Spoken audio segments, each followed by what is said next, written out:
Dari pantauan klikinfo.id, Taki tampak mengenakan setelan jas abu-abu dan didampingi dua kuasa hukumnya.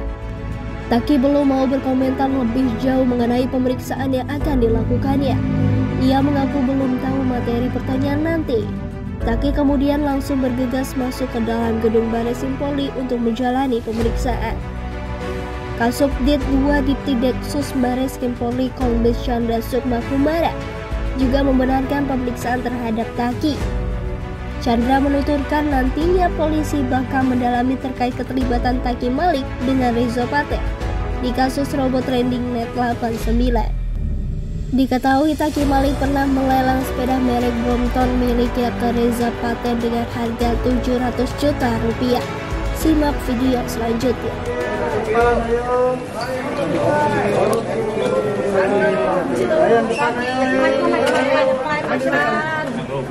Hadi, mana Hadi? Oke rekan-rekan media, ya, saya hari ini mendampingi Mas Ustadz Taki Malik dalam dugaan tindak pidana keterkaitan tentang investasi robot trading net 89. Ya, alhamdulillah proses pemeriksaan berjalan dengan lancar karena seyogianya klien saya Mas Taki tidak punya hubungan hukum apapun dengan Reza Paten, kecuali pada saat beliau melakukan lelang melalui media Instagram, baru di situ beliau kenal. Dan memang faktanya pemenangnya nilai tertinggi adalah Mas Reza Paten. Cukup sampai di situ. Oke. Ya. Nah, ada rencana untuk pengembalian uang itu nggak sih, Bang? Ada rencana untuk pengembalian uang itu nggak? Karena kan selama ini kan ada dugaan. Teman-teman ya, masalah kembalian uang itu kan sudah jelas bahwa uang yang diterima oleh Ustadz Taki Malik ini dipergunakan untuk membangun suatu masjid ya, yang ada di wilayah Kota Bogor ya. Jadi artinya uang tersebut itu bukan dipakai oleh secara pribadi maupun dia memanfaatkan terhadap uang tersebut ya.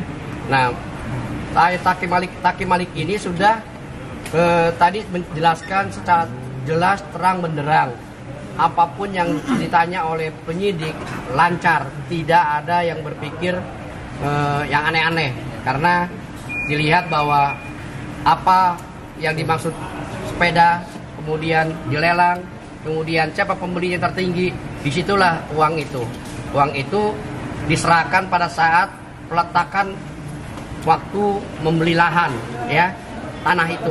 Oke, Bang. Sempat ada penyidik sempat menyinggung untuk mengembalikan dana nggak, Bang? Oh tidak. Oke. Tidak Sama ada karena uang itu sudah digunakan untuk keperluan masjid. Oke. Berarti tidak ada rencana untuk pengembalian itu sejauh ini ya? Ya, karena sudah ditegaskan. Gini loh teman-teman, uang ini kan digunakan oleh masjid ya untuk kebutuhan kepentingan masyarakat banyak.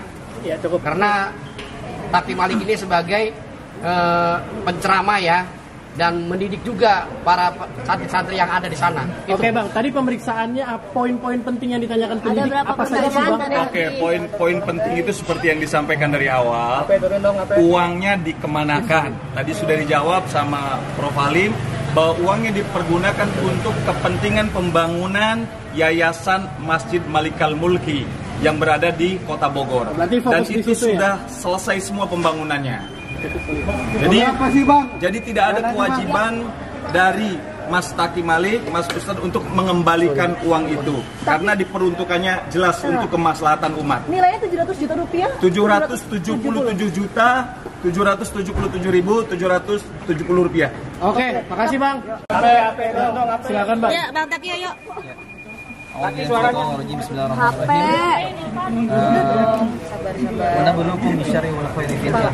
setiap kita ini memang diuji dengan kebaikan dan keburukan.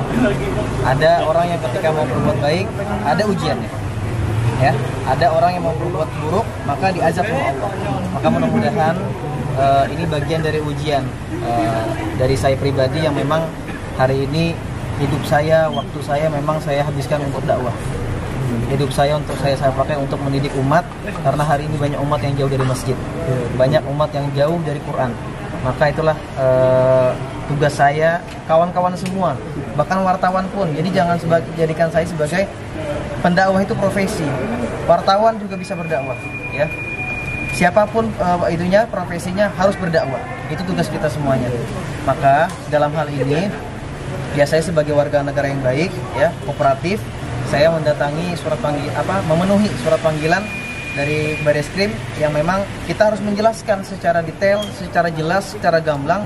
Jangan sampai justru berita-berita yang beredar ini simpang siur, ya, atau bahkan justru menggunakan headline yang justru membuat umat ini bingung, ya.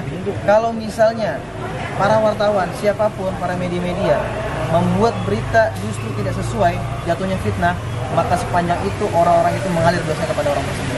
Maka dengan adanya hal seperti ini, insya Allah mudah-mudahan sudah clear, jelas semuanya. Uang yang kita dapatkan dari Mas Reza Paten adalah uang lelang sepeda yang kita peruntukkan untuk membangun masjid. Berarti Anda nggak tahu soal robot riding dan nggak tahu sama sekali. Saya kenal pun baru pertama kali ketika dia ngebit. Biasa, mau dia pejabat, mau dia artis, siapapun boleh. Dan saya katakan siapa yang menang tertinggi ngebitnya dan sudah ditentukan waktu timingnya, maka dia yang menang. Waktu itu yang menang yang tertinggi adalah Mas Reza Paten. Oke, Bang. Terima kasih, Bang. Karena ada beberapa selebriti lain sempat mengobrol kasih kenapa jadi begini gitu. Ya itu sih ngobrol-ngobrol biasa ya, cuman karena masalah kaget saja gitu loh, kok bisa kita kena. Tapi pada intinya ya kita inilah tentunya menjadi skenario Allah.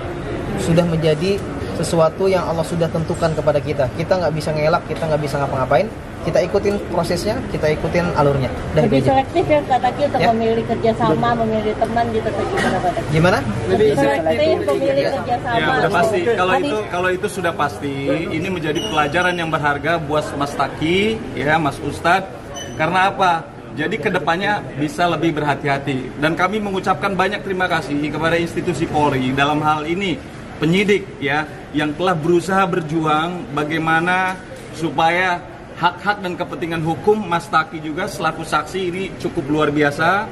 Mereka respon secara positif dan mereka pun sudah tahu siapa aktor intelektualnya dan itu sudah ditetapkan menjadi tersangka ya. Oke.